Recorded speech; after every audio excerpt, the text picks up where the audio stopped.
এখনই আপনি মোবাইলে কারোর সাথে কথা বলার ব্যাপারে, কোনো নারীর সাথে কথা বলার ব্যাপারে সাবধান থাকছেন। যারা বোকা তারা তো বুঝে না, সে ভাবছে মনে মনে কথা আমার রেকর্ডিং করে রাখছে নাকি, একটু পরে যে কি হয় ধরে রাখছে নাকি। তো এইটা তো মানুষের তৈরি করা।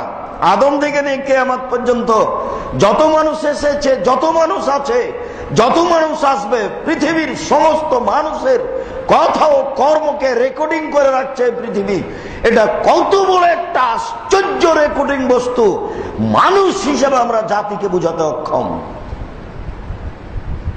তবে শুধু তিনি সতর্ককারী বলেছেন, তোমরা পৃথিবী থেকে সাবধান থেকো। আল্লাহ তাআলা বলেছেন, ইয়াউমাইজিন তুহাদ্দিসু আখবারাহা, পৃথিবীর উপরে যা কিছু ঘটছে একদিন পৃথিবী তোমাদেরকে কিন্তু সব বলে দেবে। এ কথা আল্লাহ বলেছেন। ইয়াউমাইজিন তুহাদ্দিসু আখবারাহা, সূরা জিলজালে আছে। ইয়াউমাইজিন তুহাদ্দিসু আখবারাহা, পৃথিবীতে যা কিছু ঘটছে সব পৃথিবী বলে দিবে। তাই রাসূল সাল্লাল্লাহু আলাইহি সাল্লাম ওই হাদিসের, যে হাদিসে বললেন যে পৃথিবী মিঠা বস্তু, তোমরা তার মালিক, আল্লাহ দেখছেন তোমরা কি করো, এইটুকু বলার পরে আল্লাহর নবী বললেন, ফাত্তাকুদ দুনিয়া, তোমরা দুনিয়া থেকে সাবধান থেকো। দুনিয়া তোমার কত বড় বিপক্ষের বস্তু তা এখন বুঝতে পারছো না। যেদিন দুনিয়া তোমার বিপক্ষে কথা বলবে সেদিন তুমি কোনো পথ ঘাট পাবে না বাঁচার মতো।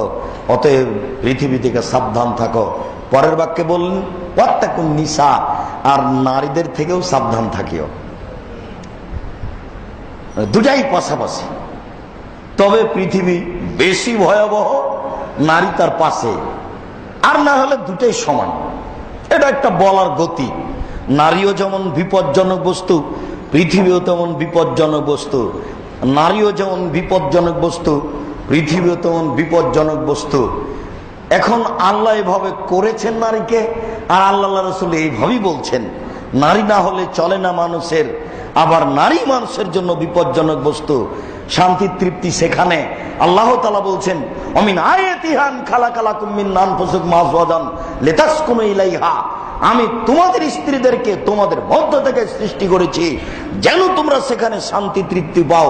পৃথিবীতে শান্তি তৃপ্তির বস্তু হচ্ছে নারী।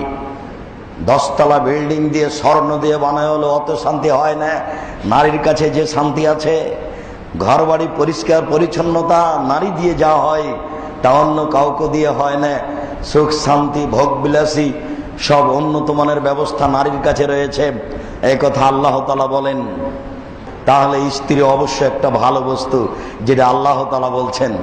আবার আল্লাহ রাসূল বলছেন যে নারী থেকে সাবধান থাকো। এরা যে কত বড় বিপজ্জনক বস্তু, এই কথাটা বলতে আল্লাহ রাসূল বলছেন, ইয়াকুম দুখুল আলা নিসায়ে, নারীদের নিকটে যাওয়া থেকে বেঁচে থাকো, গেলে তোমার ধ্বংস আসবেই। ইয়াকুমুল মুগিবাত, যে নারীর স্বামী নেই ওই বাড়িতে যায় না, গেলে তোমার মান অপমান ধ্বংস হবেই, তুমি নিজেকে রক্ষা করতে পারবে না জাতির সামনে। তিনি বলেন, মা তারাক্তু বাদি ফিতনাতান আযারাল্লাহ লিরিজালি মিনান নিসায়ে, আমার জীবনে ছাড়িনি কোনো বস্তু যেটা পুরুষের চেয়ে, যেটা নারীর চেয়ে বিপজ্জনক হতে পারে পুরুষের জন্য। আমার জীবনে আমি ছাড়িনি কোনো বস্তু যেটা পুরুষের জন্য বেশি বিপজ্জনক হতে পারে নারীদের চেয়ে। আমার জীবনে ছাড়িনি কোনো বস্তু যেটা পুরুষের জন্য বেশি বিপজ্জনক হতে পারে নারীদের চেয়ে।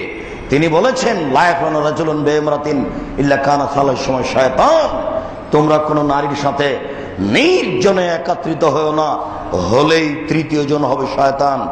তোমরা সাবধান, নির্জনে কোনো নারীর সাথে একত্রিত হও না, হলেই তৃতীয় জন হবে শয়তান।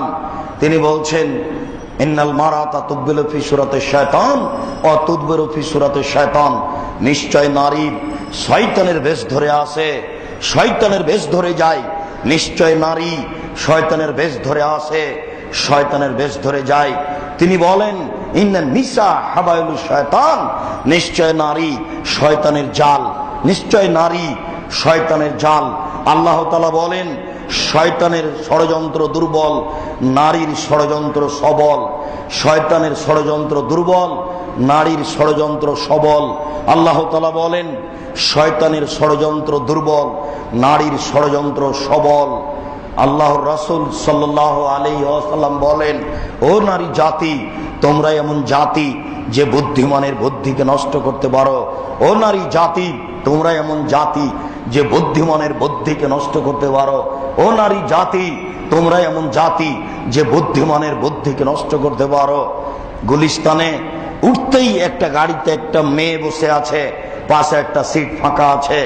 আমি উঠে পাশে দাঁড়াতেই মেয়েটা হাসি মুখে বলল, ভাইয়া বসেন, এখন আর নিজেকে ধরে রাখতে পারবেন না। তোমার নাম কি, তোমার বাপের নাম কি, তুমি কি করো? এক ভাইয়াতে সব দখল, খালি হাসি মুখে। একটা ভিন্ন ধরনের জাতি, একটা আশ্চর্য অবাক জাতি, যেইটা রাস্তাঘাটে চললে মানুষের ইমান আমান কেমনে থাকে। তারাই যদি রাস্তাঘাটে থাকে, এই জন্যই তো আপনাকে এইভাবে আমি বারবার বলি, সব পরিকল্পনা ইহুদিদের, টাকা দেয় খ্রিস্টান, মাঠ কর্মী মুসলমান। মোবাইলে কণ্ঠটা নারীর কেন? টিভি খুললেই দেখা যাচ্ছে যে পাউডার বিক্রি করছে নারী ল্যাংটা হয়ে, পুরুষ দিয়ে হয় না। রাস্তাঘাটে দেখা যাচ্ছে যে কোকাকোলা, ঠান্ডা, মেরিন্ডা, পেপসি বিক্রি করছে নগ্ন পতিতালয়ের নারী ল্যাংটা হয়ে, কেন পুরুষ দিয়ে চলে না? এই ছেলেটা পড়ে এসেছে লন্ডন থেকে, বড় ডাক্তার, ঢাকা মেডিকেলের ডাক্তার, তার চেম্বারে একটা সচেতন সুন্দর হুঁশিয়ার ছেলে থাকবে, সেখানে কেন তার সহযোগী সুন্দরী নারী? পৃথিবীর কোন অফিস আদালত পুরুষের পাশে নারী না হলে চলে না কেন? পরিকল্পনা করে ইহুদি, টাকা দেয় খ্রিস্টান, মাঠ কর্মী মুসলমান। পরিকল্পনা করে ইহুদি, টাকা দেয় খ্রিস্টান, মাঠ কর্মী মুসলমান। ইহুদি খ্রিস্টান জানে আমরা মোহাম্মদকে মানি না, আমাদের জাহান্নাম হবেই, এ কথা নিশ্চিত। ইহুদি খ্রিস্টান এবং শয়তান, ইহুদি খ্রিস্টান, এই তিন শ্রেণীর জাতির জীবন বাজি লেগে আছে, জীবন বাজি লেগে আছে। মুসলমানকে যে কোনো মূল্যে জাহান্নামে নিয়ে যাবে, যেতেই হবে। তারা একাই জাহান্নামে যাবে না, এটা জীবন বাজি রেখে লেগে আছে। শয়তান, ইহুদি, খ্রিস্টান। আর ঠগানোর পথ হলো দুটি, একটি নারী আর একটি হলো পুরুষ। হাজারো লক্ষ না পুরুষ বসে আছে বাংলাদেশে, গার্মেন্টস চলে নারী দিয়ে। আশ্চর্য ব্যাপার, পুরুষ নেই, পুরুষ তো আছে। তাকে বেকার করলেই জেনা বেড়ে যাবে, সব জায়গাতেই নারীকে নিয়ে গেলে জেনা বেড়ে যাবে। আমরা সফল হব, বলবো সফল হয়েছি।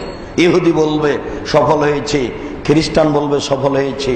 এই কারণেই রাসূল সাল্লাল্লাহু আলাইহি ওয়াসাল্লাম এই কঠিন ভাবে বলেছেন। সেই বাক্যটি নিয়ে এতগুলি কথা চলে আসলো।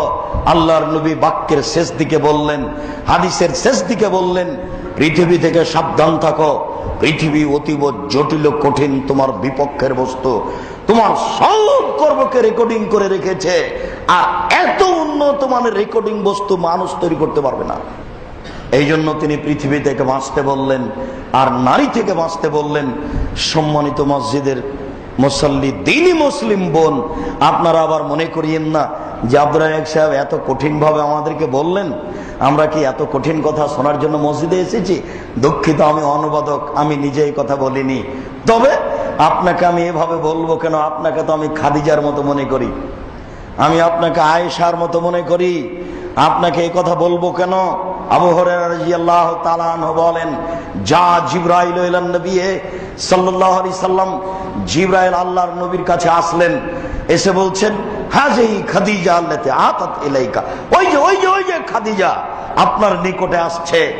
মাহা এনাউন, তার হাতে একটা পাত্র রয়েছে, ফিহে এদাউন ওতম, সেই পাত্রে খাদ্য আছে আর তরকারি আছে, আপনার জন্য নিয়ে আসছেন খাদিজা। আসলে আপনি তাকে বলবেন, খাদিজা ইয়াকরাউল্লাহু তাআলা সালামা, আপনি বলবেন যে খাদিজা তোমাকে আল্লাহ সালাম দিয়েছে, অমিন্নি, আর আমার পক্ষ থেকে বলবেন খাদিজা তোমাকে জিবরাইল সালাম দিয়েছে। অবাসের ফিল জান্নাহ, তারপরে তাকে একটা অবাসের ফিল জান্নাহ, তার একটা জান্নাতের সুসংবাদ দিবেন যেখানে কোনো হইচই নেই, যেখানে কোনো অশান্তি অতৃপ্তি বলে কোনো জিনিস নেই, সেটা হীরা মুক্তা মাণিক্য দ্বারা তৈরি। বুখারী মুসলিম। তো খাদিজাও তো মানুষ, ওও তো মহিলা। আল্লাহ রাসূল এইভাবে বলেছেন তো ওইভাবে বলেছেন, এইভাবে বলেছেন তো ওইভাবে বলেছেন। তা আপনাকে তো খাদিজার মতো মনে করি, আপনাকে এইভাবে তীব্র নিন্দা করব বলে কেন? আল্লাহ রাসূল বলেছেন নারী শয়তানের বেশ ধরে আসে, শয়তানের বেশ ধরে যায়। তাহলে কি এই কথা আল্লাহ রাসূল খাদিজাকে বলেছেন? তাহলে এই কথা আল্লাহ রাসূল আয়েশাকে বলেছেন? আয়েশা রাদিয়াল্লাহু তাআলা আনহা বলেন, আমার ঘরে কবর হলো আমার স্বামী মুহাম্মদ সাল্লাল্লাহু আলাইহি সাল্লাম। তা আমার ঘরে আমি ঢুকি স্বাভাবিকভাবেই, এখানে আমার স্বামীর কবর। কয়দিন পরে আমার বাপের কবর হলো, তখন আমি স্বাভাবিকভাবে যাই, এটা আমার স্বামীর কবর, এটা আমার বাপের কবর। কয়দিন পরে কবর হলো ওখানে উমর রাদিয়াল্লাহু তাআলা আনহুর, তখন আর আমি কবরের পাশে স্বাভাবিকভাবে যাই না, নিজেকে গুটিয়ে নিয়ে যাই। আমার লজ্জা হয়, এখানে একটা বেগানা পুরুষের কবর আছে, আমার শরম হয়, এখানে একজন অন্য পুরুষের কবর আছে। আয়েশা কবরকে লজ্জা করেন, আর আপনি খোলা মাঠে ঢাকা শহরে ঘুরেন, আর আপনি বলছেন আব্দুর রাজ্জাক সাহেব আমাকে গালি দিল, নিন্দা করলো। আপনাকে আরো কিছু বলা দরকার।